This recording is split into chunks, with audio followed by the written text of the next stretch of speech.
Fa, kamu tahu nggak apa yang paling nyesek? Aduh, apa ya? Pacaran 5 tahun, tapi dia nikahnya sama orang lain. Curhat terus, move on woy. Move on itu udah move on, tapi dia, kalau aku ya, Puk. Yang sabar ya. Ini nih yang nyesek kehilangan orang tanpa sempat ngucapin perpisahan. Emang sakit. Ngomongin apa sih? Kasus Frog Boys, pernah dengar? Frog Boys, yang Korea itu. Terus hubungannya Frog Boys sama mantanku apaan? Ya nggak ada, biar bridging alus aja. Saringan kopi Jadi nih, cerita Frog Boys ini legend banget loh di Korea. Tepatnya di kota Daegu. Bayangin ya, anakmu yang lagi aktif-aktifnya, ya sekitaran SD gitu, pamit main sama teman-temannya. Dan ternyata itu adalah pamit yang terakhir kali. Karena anakmu setelah itu nggak pernah pulang. Dia hilang entah kemana. Wah, kalau itu pasti nyesek banget lah. Ya, misteri paling besar di dunia ini kan cuma dua, masa depan sama kematian. Dan kita nggak akan tahu apa yang ada di masa depan, dan kita nggak akan tahu kematian itu datangnya kapan. Kasus Frog Boys ini emang menyedihkan banget, asli. Ini kejadiannya tahun 1991. Kayaknya banyak banget deh kasus misterius di Korea Selatan tahun-tahun segitu. Iya sih, iya, benar juga. Kasus psikopat yang di filmnya Memories of Murder itu kan juga tahun-tahun segitu kan? Iya, Tapi sebelum kita bahas lebih lanjut, kita buka dulu kali ya. Baik, oke. Selamat datang di Persami, perkemahan Selasa Misteri. Silakan duduk, api unggun udah menyala, tapi ingat, Persami bukan jurnalisme investigasi. Persami bukan jurnalisme data. Persami adalah jurnalisme yang bukan-bukan.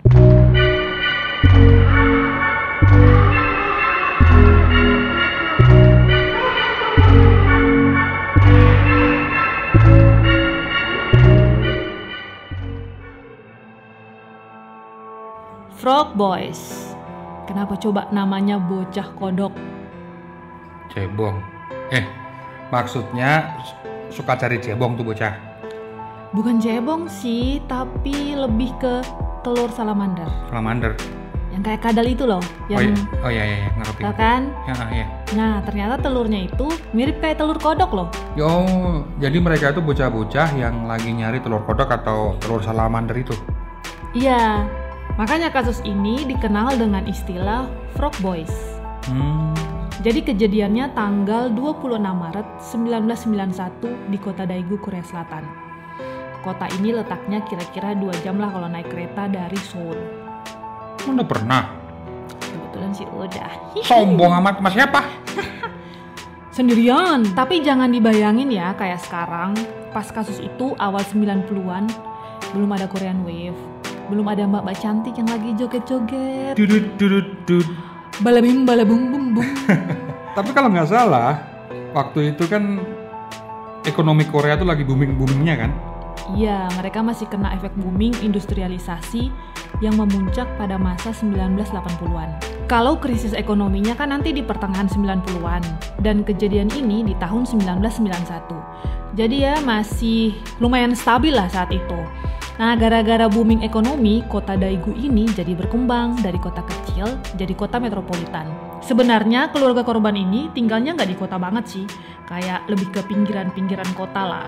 Tapi emang sih, biasanya nih ya, pertumbuhan ekonomi yang gede-gedean kayak gitu diikutin sama dua hal. Apaan tuh? Pertama, urbanisasi, jelas ya. Yang muda-muda cari kerja di kota, terus bikin kota kecil kayak Daegu itu jadi metropolitan. Dan kedua, tingkat kriminalitasnya yang meningkat. Betul nggak? Yes, bener banget. Nah, kebetulan lagi nih, pas tanggal kejadian, Korea lagi ngadain pemilihan umum. Tapi ini tingkat lokal. Pilkada gitu ya? Iya, ini pertama kalinya juga ada pilkada di Korea Selatan. Sebelumnya itu mereka dipimpin sama rezim militer. Makanya warganya itu pada excited. Oke. Tanggal 26 Maret 1991 itu sengaja diliburin biar semua orang-orang dewasa pada berangkat ke TPS buat nyoblos. Oke, sih ya. Nah, anak-anak juga seneng soalnya kan libur sekolah tuh. Iya. Termasuk ada 5 anak di distrik Dalseo. Frog Boys ini. Yoi. 5 anak ini rumahnya deketan, ya tetanggaan lah. Orang tua mereka juga saling kenal. Jadi anak-anak ini tuh kalau ngapa-ngapain sering bareng sih. Kata salah satu orang tuanya, mereka berlima itu udah kayak kakak adik gitu. Siapa aja sih mereka? Nah, dari yang paling muda ya, Kim Jong Sik 9 tahun, Park Chang In 10 tahun, Kim Yong Gyu 11 tahun. Terus ada Jo Ho Yun itu 12 tahun, sama yang terakhir Wo Chol Won itu 13 tahun. Seumuran SD sampai awal-awal SMP gitulah ya. Nah, karena libur pilkada ini, mereka mainnya agak jauhan gitu sih dari rumahnya. Katanya mereka mau cari telur salamander itu. Di Indonesia mungkin agak aneh ya. Di sini kan biasanya cari telur Paskah gitu ya. Ini cari telur salamander.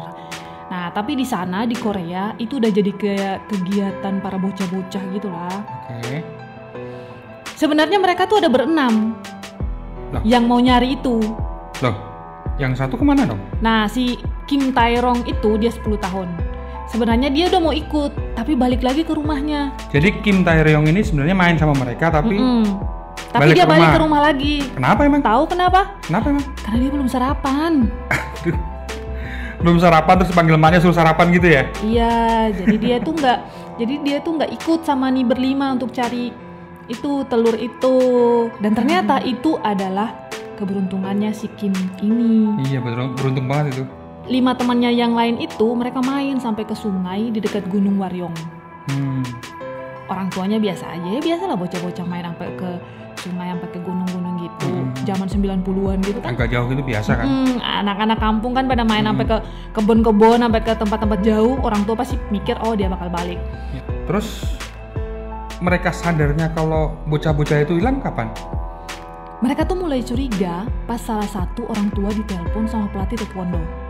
Jam 1 siang ya. Oke, jam 1. Harusnya si bocah-bocah ini tuh pada latihan taekwondo, tapi mereka ternyata nggak dateng. Oke. Ya udah, habis itu tuh kelima orang tua dari si anak-anak ini tuh sadar, kok anaknya kayaknya hilang deh. Mereka soalnya nggak pulang-pulang dan mereka tuh hilang di waktu yang bersamaan. Wah, bocah cili-cili kayak gitu, wah orang tuanya pasti bingung tuh. Makin sore pasti makin panik tuh. Ya pastinya dong. Soalnya nih sampai keesokan harinya mereka ternyata nggak pulang-pulang juga. Dan yang panik bukan cuma orang tuanya doang. Sekampung? Maaf, bukan. Se-Korea Selatan. Ya wajar sih. 5 anak hilang, terus jadi isu nasional ya pasti itu. Tapi kamu tahu nggak? Ada yang lebih panik. Presiden Korea Selatan, Roh Tae-woo. Sampai presiden panik? Itu emang beneran panik apa politis? Ya mohon maaf, mana saya tahu. Kamu tuh skeptis amat sih jadi orang, gak sensitif. Kok malah jadi sewot? Ini bukannya gak sensitif ya, maksudku gini loh.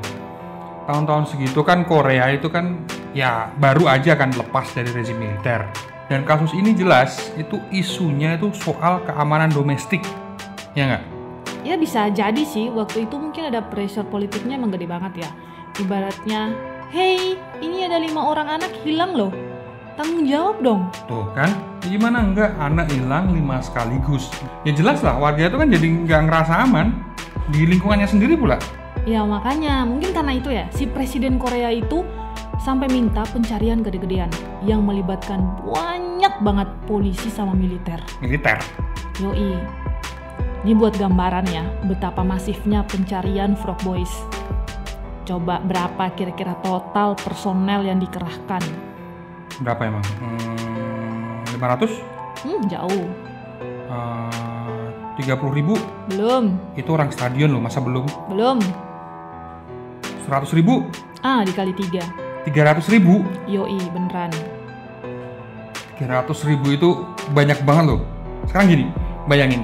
Tentara aktif di Indonesia sekarang itu jumlahnya 400.000.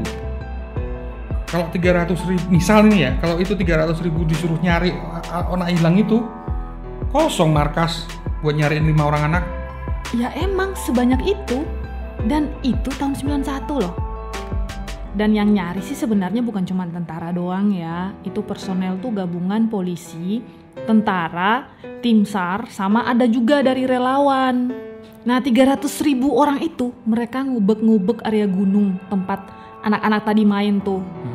500 kali coba. Ketemu? Enggak. Ya. Anak-anak itu bener-bener gak pernah balik loh ke rumah. 300.000 500 kali nyariin dan gak ketemu. Proses pencariannya juga disiarin live di TV, tapi tetap gak ketemu. Nggak, aku bayangin jadi orang tuanya sih, itu pasti bisa gila itu pasti. Ya gimana nggak gila ya, sampai ada yang keluar loh dari kerjaannya buat nyariin anaknya loh. Masalahnya gini nih, 4 hari setelah anaknya hilang, tiba-tiba ada keluarga yang ditelepon orang nggak dikenal. Mereka bilang, si orang itu ngomong gini, anak-anaknya ada sama aku, mereka semua sedang menderita, 2 diantaranya sakit. Terus si penelpon ini minta uang tebusan. Terus dia nyuruh ketemuan di salah satu tempat buat tukeran nih anak-anak itu sama uang tebusan. Pas hari H, orang tua itu pergi ke lokasi yang udah disetujuin tuh sama polisi. Udah ditunggu nih sampai 4 jam. Si penelpon dong gak dateng-dateng. Itu prank berarti? Ya banget sih. Terus akhirnya gimana tuh?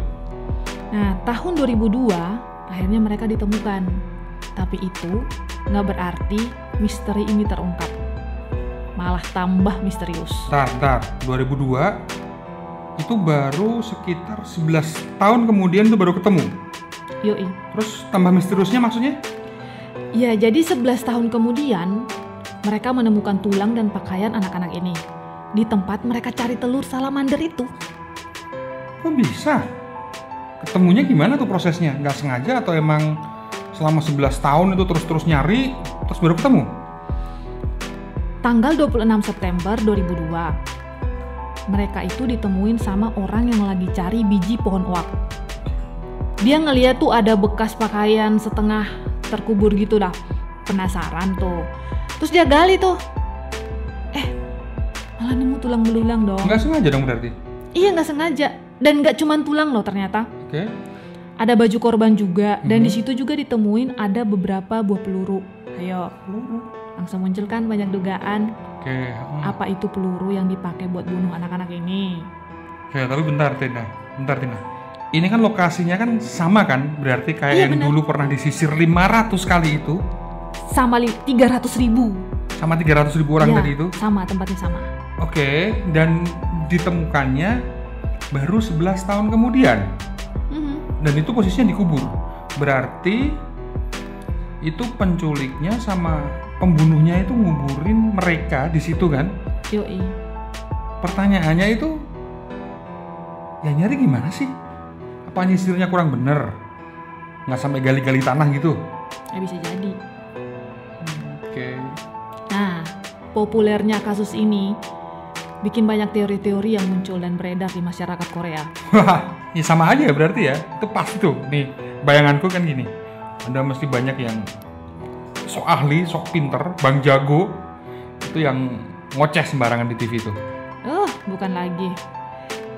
Ini ceritanya pas lagi rame-ramenya pencarian. Oke, berarti sebelum ditemukannya jasadnya ya. Oke. Jadi ada seorang kriminolog ngoceh di TV bilang kalau pelakunya adalah salah satu dari orang tua korban. Dan jasad anak itu dikubur di bawah rumahnya. Geger tuh Korea.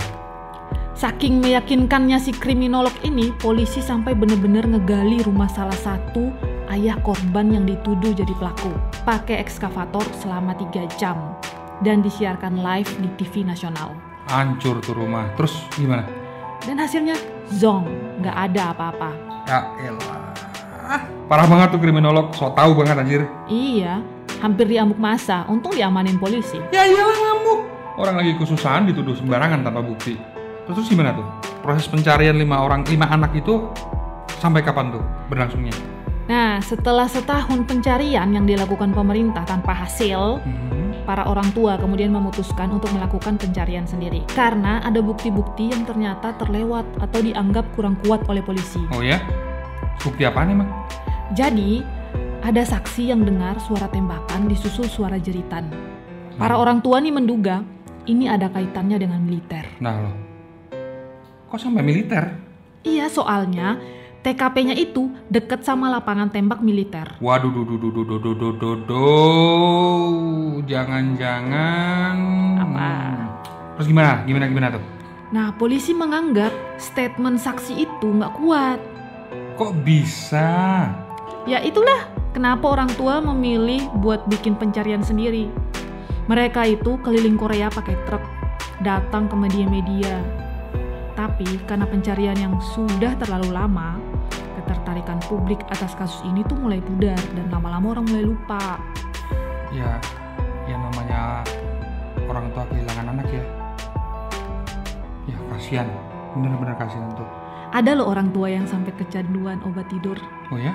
Ada yang jadi alkoholik, sampai ada yang bangkrut karena mereka ya nyariin sampai ke keliling Korea gitu. Okay. Bahkan sampai ada loh yang meninggal karena kanker. Kecapean itu. Aduh. Oke, mayatnya akhirnya ditemukan nih 11 tahun kemudian. Nah, pas ditemukan nih ada dong bukti baru. Harusnya ya, tapi tahu nggak polisi ngomong apa? Apaan coba? Jadi polisi setempat menyatakan kalau anak-anak ini meninggal karena tersesat di hutan, nggak bisa pulang ke rumah, terus meninggal karena hipotermia karena paginya juga hujan sih katanya. What the fuck? Gitu doang? Kesel kan? Langsung dong dibantah tuh pernyataan polisi sama kelompok pecinta alam yang mereka juga meninjau langsung ke TKP. Mereka bilang gini, nggak mungkin hipotermia, lokasinya kan cuma 100 meter dari jalan. Kalau kedinginan atau kehujanan pun mereka bisa aja lari ke rumah, cuman butuh 5-10 menit sih. Berarti deket itu ya? Iya, cuman butuh segitu untuk nyampe ke rumah. Kalaupun hipotermia ya, jasad mereka pasti nggak terkubur. Palingan membusuk atau dimakan hewan liar. Dan kalau dimakan hewan liar, tulang mereka bakal berserakan dong kepisah-pisah, nggak ngumpul jadi satu kayak waktu ditemuin gitu. Benar juga. Terus laporan forensik autopsi? Nah, laporan forensik itu bilang dari fakta lapangan kemungkinan pelaku itu menutup mata korban dengan kaos mereka. Karena pas ditemuin nih, kaos mereka tuh posisinya kebalik. Kebalik gimana? Jadi yang dalam ada di bagian luar. Jadi sama ya. Forensik itu mereka mengatakan kalau itu baju pasti dipakai untuk nutup mata mereka. Kemudian ada yang dihantam dengan benda tumpul. Jadi setelah matanya ditutup, mereka dihantam pakai benda tumpul. Ada juga yang ditembak karena tengkoraknya ternyata ada lubangnya, lubang peluru gitu. Apa jangan-jangan yang peluru tadi ya? Tapi ini kan peluru kan ya? Iya. Itu kan bisa di tracing, itu peluru kan bisa di tracing balistiknya, gimana laporan balistiknya.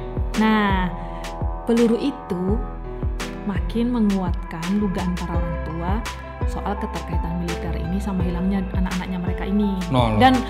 Dan si militer mereka mengakui kalau memang itu peluru yang berasal dari lapangan tembak mereka.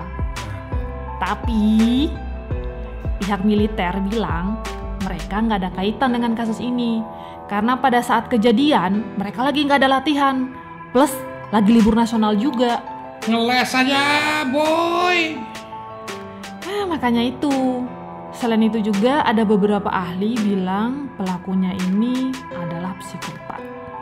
Ini kalau Pak Ade bilang nih, itu ruwet. Emang bener. Yang jelas kasus ini masih jadi misteri dan belum terpecahkan di Korea Selatan. Sampai kasusnya ini udah kadaluarsa loh di tahun 2006. Oke, bisa ya kadaluarsa gitu ya? Iya, di Korea kan kayak gitu. Tapi untungnya pemerintah memutuskan kalau kasus pembunuhan nggak ada masa kadaluarsanya. Oke, ya. Jadi kasus Frog Boys ini bisa dilanjutin kalau emang ada bukti baru atau tersangkanya. Dari 91 sampai sekarang orang tua mereka gelap itu ya pasti ya. Ada yang sampai meninggal dan nggak kebayang kan? Berat, nggak kebayang. Jadi semoga aja, ya semoga cepat terungkap sih kasus ini. Ya semoga ada titik terang dan ngasih. Ya orang tua itu kan cuma butuh kejelasan kan. Iya, kenapa anaknya meninggal. Udah malam, ngantuk, mau bobo. Yuk. Canda bobo. Oke deh. Kalau gitu saya Riva dan Yantina. Bareng kru podcast malam ini ada Heru, produser eksekutif, ada Dio dan Ivan Sebagai produser dan penulis naskahnya Muawwal Hasan, pamit.